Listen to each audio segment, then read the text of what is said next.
Sejam bem-vindos a esse canal. Você sabe o que acontece com o nosso corpo após a nossa morte? Nesse vídeo você vai ver alguns fatores que acontecem com o nosso corpo após a nossa morte. Quando uma pessoa morre, o processo conhecido como morte celular começa a ocorrer. Sem o fluxo de oxigênio e nutrientes para as células, elas começam a se deteriorar e eventualmente morrem.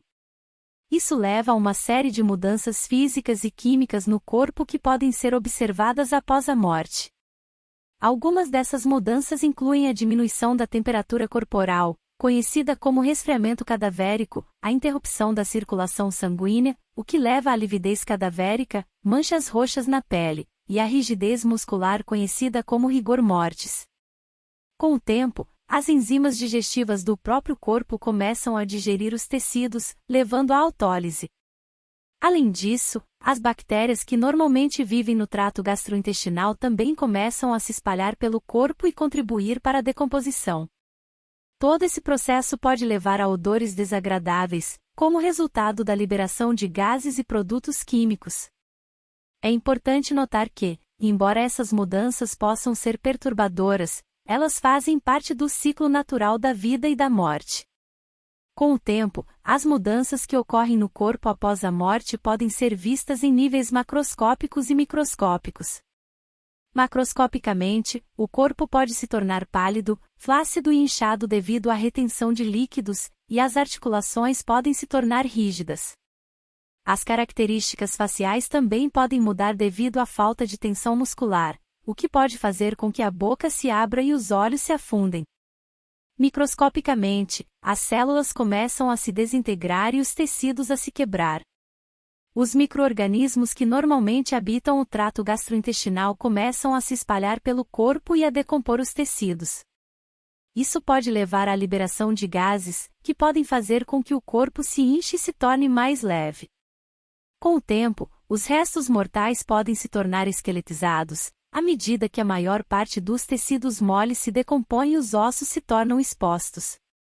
Dependendo das condições ambientais e da presença de animais e insetos, o processo de decomposição pode levar de semanas a anos. É importante notar que, embora a decomposição seja um processo natural, existem fatores que podem afetar a rapidez e a natureza desse processo. Por exemplo, a temperatura ambiente e a umidade podem acelerar ou retardar a decomposição, assim como a presença de insetos e animais que se alimentam de tecidos moles.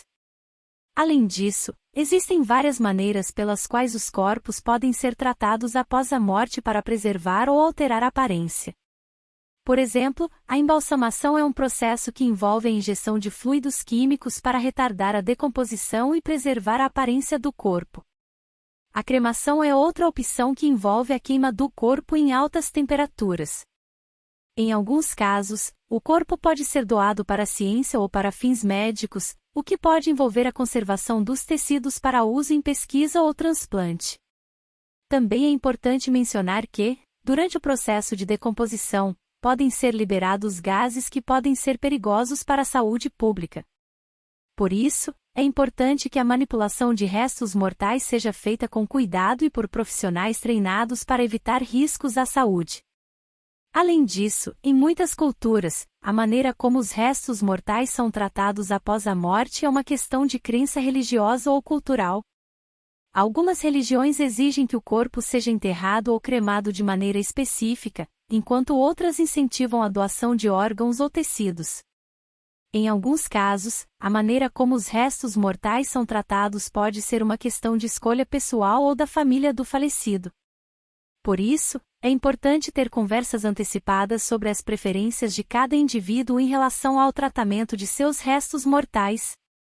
Além disso, é importante mencionar que a morte pode ter diferentes causas e, dependendo disso, pode ser necessário um tratamento específico dos restos mortais. Por exemplo, em casos de morte por doenças infecciosas, pode ser necessário um tratamento especial para prevenir a disseminação da doença. Em alguns casos, a morte também pode ser objeto de investigação criminal ou médica legal, e a manipulação dos restos mortais pode ser feita com cuidado e sob supervisão apropriada para preservar a evidência. É importante lembrar que, embora a morte seja uma parte natural da vida, pode ser um momento difícil para aqueles que ficam para trás. É importante ter acesso a apoio emocional e psicológico durante esse período, e existem muitos recursos disponíveis para ajudar as pessoas a lidar com o luto e a perda de um ente querido. Sim, o luto é um processo complexo e individual, que pode afetar pessoas de maneiras diferentes. Algumas pessoas podem sentir tristeza, raiva, negação, culpa ou outras emoções após a perda de um ente querido. O processo de luto pode levar semanas, meses ou até mesmo anos, e é importante que as pessoas sejam compreensivas consigo mesmas e com os outros durante esse período. Existem muitos recursos disponíveis para ajudar as pessoas a lidar com o luto, incluindo grupos de apoio, aconselhamento psicológico, terapia e a ajuda de amigos e familiares. Também é importante lembrar que é normal sentir-se triste ou sobrecarregado após a morte de um ente querido e que pedir ajuda não é um sinal de fraqueza. Em resumo, a morte é um processo natural e inevitável que afeta todos nós em algum momento de nossas vidas. O tratamento dos restos mortais pode variar dependendo das preferências culturais e religiosas, das escolhas pessoais e das circunstâncias da morte. O processo de luto pode ser difícil e afetar as pessoas de maneiras diferentes, mas existem muitos recursos disponíveis para ajudar as pessoas a lidar com a perda de um ente querido. E você, o que pensa a respeito da morte ou o que acontece com o nosso corpo quando morremos? Deixe aqui abaixo nos comentários.